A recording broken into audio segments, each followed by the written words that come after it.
Contraloria General tem a tarefa de controlar a conta anual do país e dar sua opinião tocante essa aqui no Parlamento e no Pueblo de Corsou. Para a conta anual de 2018, não a controlar se o gasto e a entrada na suceder conforme lei e se a conta anual te dá reflexo confiável de a posição financeira do país na 31 de dezembro de 2018 e de resultado financeiro durante 2018.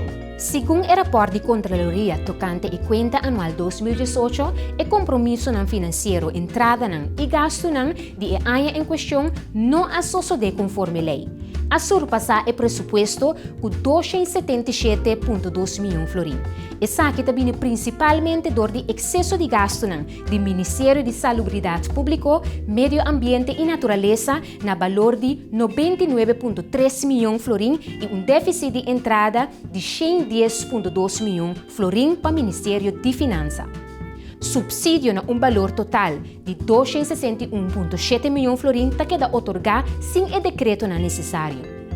Tem dúvida se nos entrada de imposto na valor de 1.371,9 milhões de florins a suceder conforme a regra relevante fijada em lei.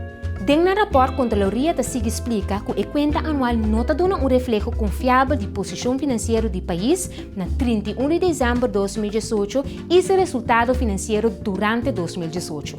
Na tour, a conta anual contém 664,5 milhões de florins na erro e 5.921 milhões de florins na dúvida relacionada com legalidade e confiabilidade.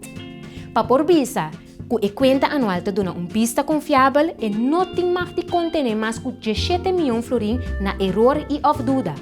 Pois, já que a conta anual aqui não cumpre com o critério e uma pessoa que usa a conta anual não tem bom vista de posição financeira e resultado do país.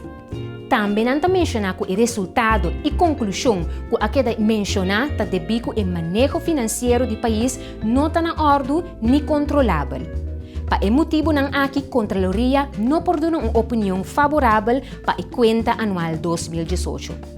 Contraloria está fazendo diferentes recomendações tanto no nosso Parlamento como no governo. Por isso, tu aqui também tem o rapport riba no website www.arc.cw.